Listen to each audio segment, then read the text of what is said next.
Hey guys, what's up? This is Hunter Nelson from Tortoise and Hare Software, and today we're going to be talking a little bit about raster versus vector graphics.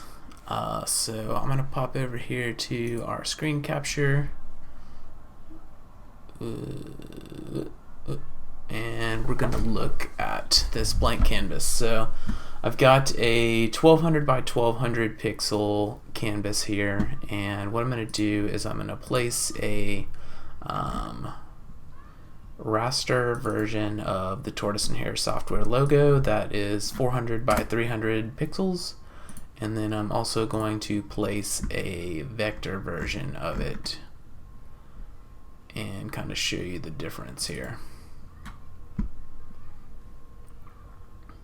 Actually, let me first walk through the raster version. So basically, raster is a fancy way of saying that the image is rendered as a grid of pixels. So if I hit view here and show grid, each of these little dots, if I zoom in, is equivalent to roughly 1 pixel on the screen. So we can see there's tons and tons of little dots here, and this screen that I'm on here is 2,560 pixels wide and 1,440 pixels tall. So this logo here is going to be rendered as a grid of these pixels. But the problem with the raster graphics is that they are kind of frozen in time, if you will. So this is a 400 by 300 logo. So if I expand this logo into like a larger size, closer to the 1200 by 1200 canvas that it's sitting on, then what that is going to do is it's going to try and guess and extrapolate the dimensions of all the lines and everything that's involved in the logo into that space, and that won't really always be very efficient or good, and it'll result in a lot of pixelation. So you can kind of see as I expand the logo here that it just starts to look worse and worse. So I've fully resized, and you can see it's really blurry, and kind of the resizing algorithm in an attempt to smooth the edges has introduced a lot of blur effects here on the edges of this, and it just looks awful.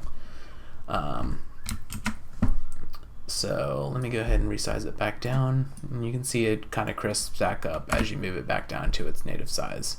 So that was a raster graphic. Now I'm going to place a vector graphic.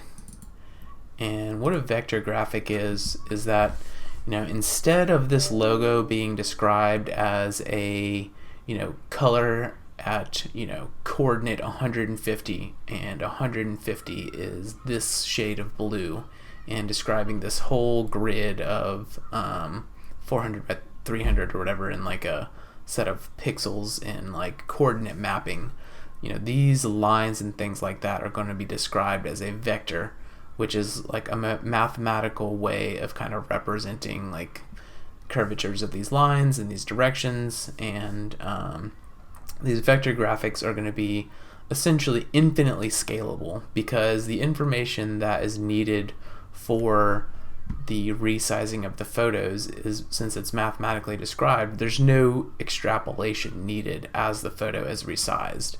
So I can continue to expand this and resize it, and you can see that it's just like completely crisp. There's essentially no loss in quality in the graphic compared to if I resize back this one, and if you kind of look at them almost side by side, you can just see like the difference in quality is enormous on the raster graphic versus the vector graphic.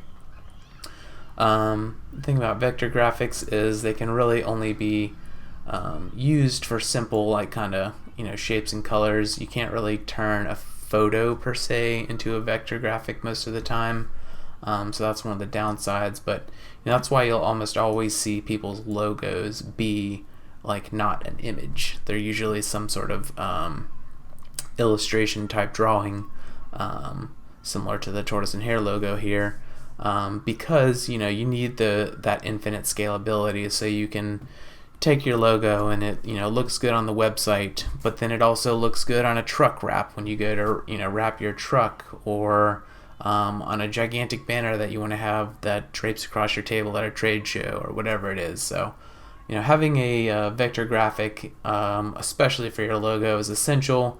You definitely want to be able to provide that to like third-party contractors, like marketing agencies, and help them, and then just also like always be able to represent your brand at its like crispness, in whatever medium that you choose to promote it for the logo. So vectors aren't necessarily always limited to logos either. These illustrations, I'll go ahead and place another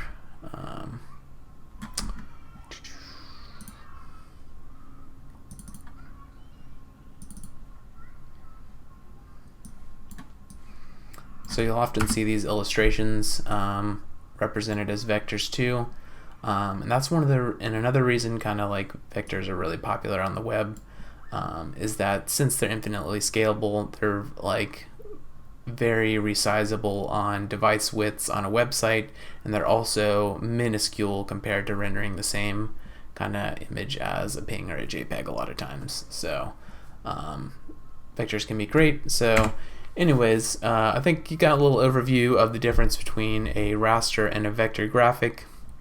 Again, a raster graphic is a pixel by pixel grid that the image is rendered as, and can look great when rendered at a specific dimension, set of dimensions like 400 pixels by 300 pixels, etc.